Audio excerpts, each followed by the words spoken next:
ಎಲ್ಲರಿಗೂ ನಮಸ್ಕಾರ. ಇಂದಿನ ಈ ಒಂದು ಸಂಚಿಕೆಯಲ್ಲಿ ಗಂಡ ಹೆಂಡತಿ ನಡುವೆ ಕಲಹವಾಗುತ್ತಿದ್ದರೆ ಅಥವಾ ನೀವು ಪ್ರೀತಿಸಿದಂತಹ ವ್ಯಕ್ತಿ ನಿಮ್ಮಿಂದ ದೂರ ಹೋಗಿದ್ದರೆ ಅವರನ್ನು ಕೇವಲ 60 ಸೆಕೆಂಡಲ್ಲಿ ನಿಮ್ಮಂತೆ ಮಾಡಿಕೊಳ್ಬೋದು. ಈ ಒಂದು ಪೂಜೆಯನ್ನು ಮಾಡಿದ್ದೇ ಆದಲ್ಲಿ ಆ ವ್ಯಕ್ತಿ ನಿಮ್ಮಂತೆ ಆಗುತ್ತಾರೆ.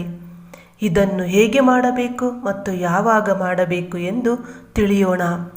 ಈ ಒಂದು ತಂತ್ರವನ್ನು ನೀವು ಹುಣ್ಣಿಮೆಯ ರಾತ್ರಿ ಮಾಡಬೇಕು. ಹುಣ್ಣಿಮೆಯ ರಾತ್ರಿ ಅಂದರೆ ರಾತ್ರಿ 10ರಿಂದ 12ರ ಒಳಗಾಗಿ ಮಾಡಬೇಕು. ಈ ಒಂದು ತಂತ್ರವನ್ನು ನೀವು ಒಂದು ನಿರ್ಜನವಾದ ಪ್ರದೇಶದಲ್ಲಿ ಕುಳಿತು ಮಾಡಬೇಕಾಗುತ್ತೆ. ಮೊದಲಿಗೆ ಒಂದು ತಾಮ್ರದ ತಗಡಿನಲ್ಲಿ ಅಥವಾ ಭುಜದ ಪತ್ರೆ ಅಥವಾ ಒಂದು ಬಿಳಿಯ ಹಾಳೆಯ ಮೇಲೆ ಈ ರೀತಿಯಾಗಿ ಒಂದು ಮಂತ್ರವನ್ನು ಬರೆದುಕೊಂಡು ಆ ಒಂದು ತಾಮ್ರದ ತಗಡನ್ನು ಸುತ್ತಿಕೊಳ್ಳಬೇಕಾಗುತ್ತೆ. ಸುತ್ತಿಕೊಂಡು ಈ ಒಂದು ತಾಮ್ರದ ತಗಡನ್ನು ಈ ಒಂದು ಎಕ್ಕದ ಎಲೆಯ ಮೇಲೆ ಇಡಬೇಕು.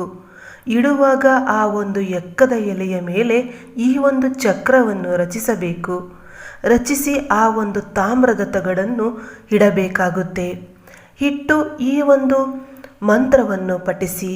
ಮಂತ್ರ ಹೀಗಿದೆ: ಓಂ ರೀಂ ಐಂ ದೇವದತ್ತಾಯ್ ಕಾಮದೇವಾಯ್ ವಶ್ಯಂ ವಶ್ಯಂ ಸ್ವಾಹ ಅಂತ ಹೇಳಿ ಈ ಒಂದು ತಾಮ್ರದ ತಗಡಿಗೆ ಈ ಅರಿಶಿಣ, ಕುಂಕುಮ ಮತ್ತು ಅಕ್ಷತೆಯನ್ನು ಹಾಕಬೇಕು. ಇದಾದ ನಂತರ ಅದಕ್ಕೆ ಸ್ವಲ್ಪ ಹೂವನ್ನು ಹಾಕಿ ನೀವು ಆ ಎಕ್ಕದ ಎಲೆ ಮತ್ತು ಆ ಒಂದು ತಾಮ್ರದ ತಗಡನ್ನು ನಿಮ್ಮ ಮನೆಯ ಹಿಂಭಾಗದಲ್ಲಿ ಅಂದರೆ ಬಲಭಾಗಕ್ಕೆ ತಗೊಂಡೋಗಿ ಇಡಿ. ಇಟ್ಟು ಅದರ ಮೇಲ್ಭಾಗದಲ್ಲಿ ಒಂದು ಬುಟ್ಟಿಯನ್ನು ಮುಚ್ಚಿ ಇಡಬೇಕು. ಇದಾದ ನಂತರ ಬೆಳಗ್ಗಿನ ಜಾವ ಸೂರ್ಯ ಉದಯ ಆಗುವ ಮುಂಚೆನೇ ಇದನ್ನು ತೆಗೆದು ಎಕ್ಕದ ಎಲೆಯ ಮೇಲೆ ಒಂದು ಕರ್ಪೂರವನ್ನು ಇಟ್ಟು ಹಚ್ಚಿ ಹರಿಯುವ ನೀರಿಗೆ ಬಿಡಬೇಕು. ಈ ಒಂದು ತಾಮ್ರದ ತಗಡನ್ನು ಒಂದು ಹಳದಿ ದಾರದಲ್ಲಿ ಕಟ್ಟಿ ಎಕ್ಕದ ಗಿಡಕ್ಕೆ ಕಟ್ಟಬೇಕು.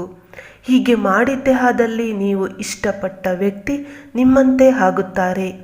ಇನ್ನೂ ಇದರ ಬಗ್ಗೆ ಮಾಹಿತಿ ಬೇಕಾದಲ್ಲಿ ಕಾಲ್ ಮಾಡಿ ಪರಿಹಾರ ಕಂಡುಕೊಳ್ಳಿ. ಧನ್ಯವಾದಗಳು.